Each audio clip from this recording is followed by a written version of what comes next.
हमें यह बात मालूम हो गई कि जब परमेश्वर मेरी ओर देखता है तो वो क्या सोचता है।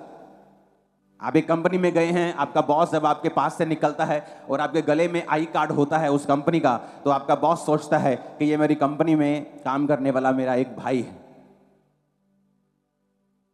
तो वो आई कार्ड उसको ये दिखाता है कि ये उसी कंपनी का है जिस कंपनी में मैं हूं।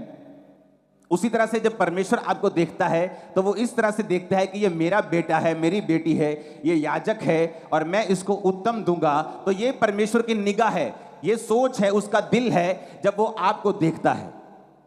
अब हम चलेंगे कि परमेश्वर क्या सोचता था पुराने नियम में।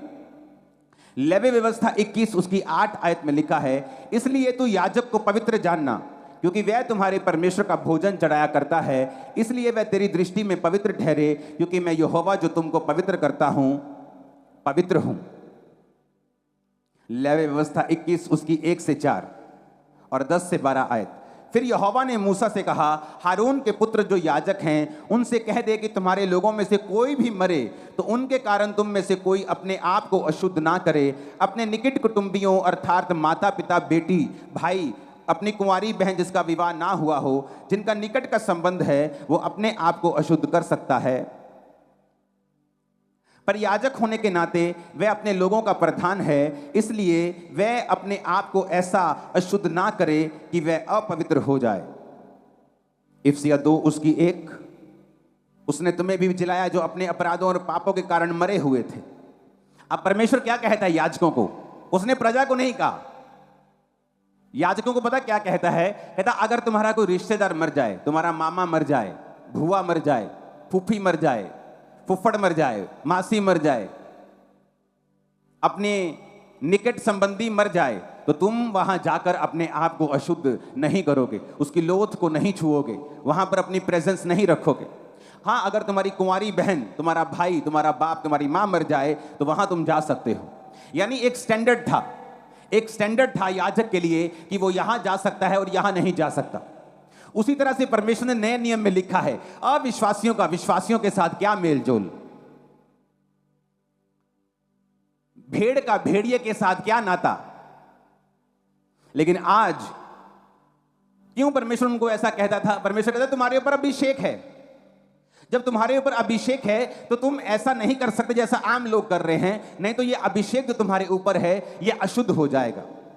सबोपदेशक 10 उसकी 1 में लिखा है, मरी हुई मक्खियों के कारण गंधी का तेल सड़ने और बसाने लगता है और थोड़ी सी मूर्खता बुद्धि और प्रतिष्ठा को घटा देती है।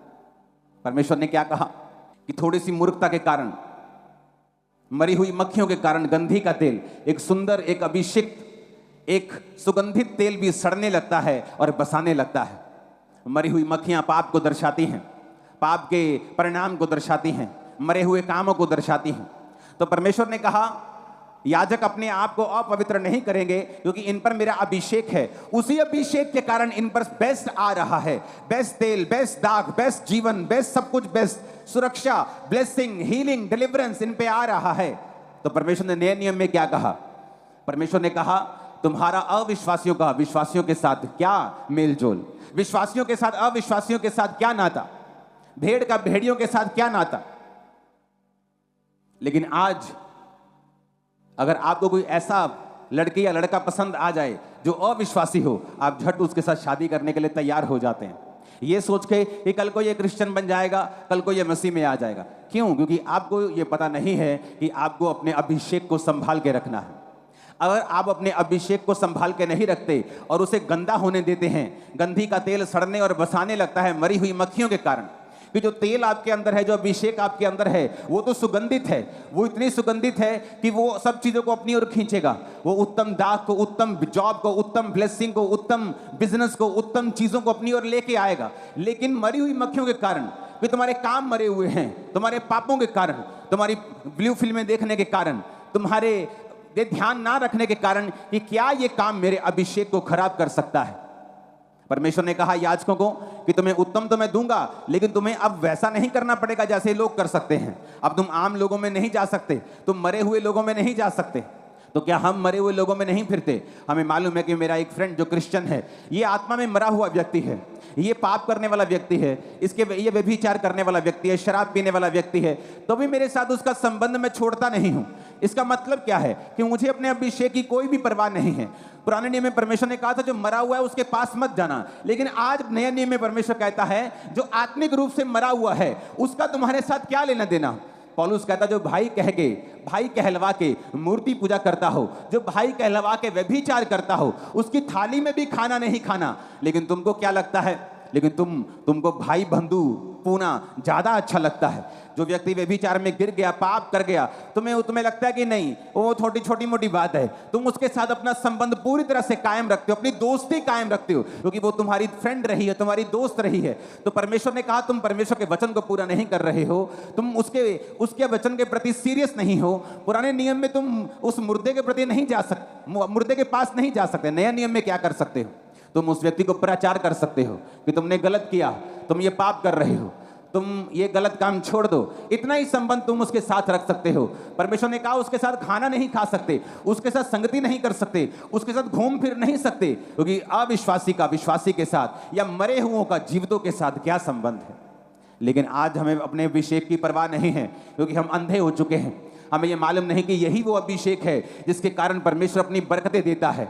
आज बहुत से लोग सेवकाई में बरकत को मांगते हैं, क्यों नहीं मिलती?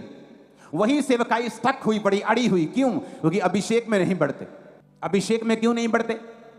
अभिषेक में क्यों नहीं बढ़ते? अभिषेक में तभी बढ़ेंगे जब जेलसी छोड़ेंगे।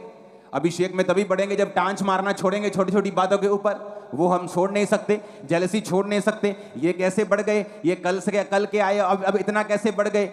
अब इतनी जेलसी होगी तो परमेश्वर अभिषेक नहीं देगा।